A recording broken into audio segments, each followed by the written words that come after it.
Alright guys, so here we are in Melbourne driving as Caterham as part of this Backmarker challenge. Today we'll be trying to take this Caterham into the points. Unfortunately we've qualified in 21st. That's because the first part of qualifying was in the rain. And as you guys know, the rain is just so OP, especially with the AI, it's almost hard to compete. So here we go, the start of this race. We're trying to get as far up the grid as we can. And away we go here in Melbourne. Looks like the start has been better than the Marushas in front and behind us. We'll try and get a nice run as we come into turn 1 now. Kobayashi getting a slow start, so we'll try and get past him as soon as we can. Coming into turn 1 now, we got the inside of a Toro Rosso. I think that was Vern. You can see Magnussen down the order in 15th place. Raikkonen not faring too well either as we blaze down now into turn 3. We'll see if we can't pass a few more cars as we come into this slow corner. We got the inside of Ricardo, Alonso, a few more cars. We raise the hand in frustration as we row up against Alonso's side pod. Going around the outside of Bottas there into P9. Could we potentially overtake a Mercedes Rosberg in a Caterham? It looks like we probably can't, but we'll try and stick with him. If he battles with the car in front, I believe it's Maldonado too much, we might be able to capitalize on those guys as well. So this has been a fantastic start so far. Now we can see at the end of the first lap, we can see Bottas trying to go around the outside into the middle sector, or the third sector. And it looks like he might get the move done, but we got the inside line for the fast right-hander. And yes, we do have superior track position so far. Only just, though, there's a massive train forming behind us, and we're going to have to defend from those guys for pretty much the rest of the race. We can see Rosberg flying now on a 28.4. Speaking of flying, Magnussen up the inside. He's come back from 15th all the way back up to 9th, so the AI definitely making overtakes on each other so far, going side by side on this second straight here on the run up to turn 3. We'll see if we can't get past Magnussen. Once again, up the inside, there's just enough room for us both to get in there. That was very tight there, and we raised the hand once again as Magnussen tried to turn into our path. This is just awesome racing so far. I'm loving it, but either way, Bottas is flying up the inside, coming into the first corner, and he brakes early. That is a major flaw in this game. I hate it when the AI just brakes so early when they don't need to, especially when racing. We weren't even side by side then, so I don't know why he brakes so early. But now, lap 7, we're coming in for our first pit stop of the day. Hopefully our only one too. 25% race. We should be able to take this set of primes all the way to the end. Considering we did 7 laps on the options, I think it should be fairly doable now. So here we can see most of the cars coming into the pits for their one and only stop as well. We need a good pit stop here from Caterham. And rejoining. No, we're not. We're getting held up by the entire queue. And that is, again, another flaw. Just like we've seen ever since F1 2010. The pit marshal, or the pit controller, just wouldn't let us go. We could have joined at the front of the queue. We've dropped 5, maybe 6 spots.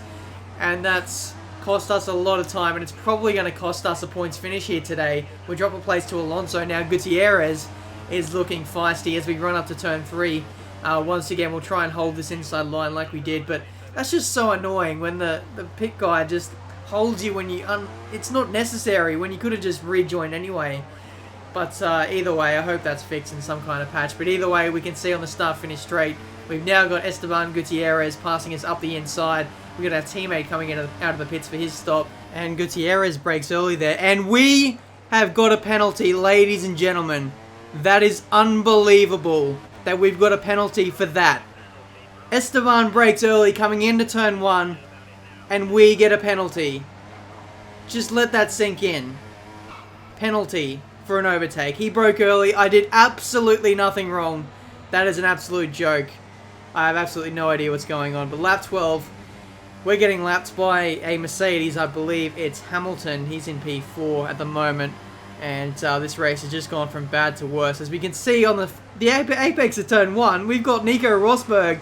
He's made a mistake and he spun out, and now Hamilton is now into the podium position. So this race has absolutely kicked off in the second half of this Grand Prix. It's gone absolutely crazy. We've jumped up into 21st place as Sebastian Vettel has retired somehow. So maybe Vettel clashed with Rosberg and Vettel retired.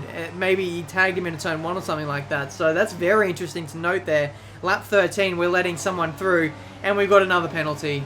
What was this for? Ignoring the blue. I was letting him through as I got the... I'm out of words. I'm actually out of words. There is no words for me to say. We just don't have the luck today. That was just unbelievable. Let me know what you guys thought of this in the comments below. This has just been an absolute joke of a race. This is why you don't drive in a Caterham. It's just got no grip and the luck is absolutely not on your side. Coming out of the final corner, we can see Hamilton goes fastest. And Ricciardo overtakes Maldonado for P6, so Maldonado has just been mugged there because of my car. He couldn't really overtake me. So Ricciardo has mugged him across the finish line. We finish in 21st place with default setup. We got 2 penalties there. And, you know, we got held up in the pits, which was the biggest catalyst against us in this race. All those things wouldn't have happened if we would have just rejoined at the start of the queue. We probably would have scored points. I really couldn't have seen the AI getting past me unless I would have, you know, burned up too much fuel. But, you know, that's been this video for today, guys. It's been absolutely crazy. Leave a like if you enjoyed it. Let me know what you thought of what you saw in this video. Let's just hope that some of these issues we've seen in this video can be rectified for the full game, because there are some pretty game-breaking bugs that we've got going on in this race. But either way, if you enjoyed it, make sure you leave a like. If you're new to the channel, make sure you subscribe. F1 2014 career mode will be back tomorrow. It's going to be moved to the PC though, because the quality on there is just so much better than the PS3. I've just had a lot of niggling issues that I don't really want to deal with on there. So overall, I think the change is going to be better for you guys. So just wait one more day and career mode will be back and better than ever. So until then, guys, I'll see you next time.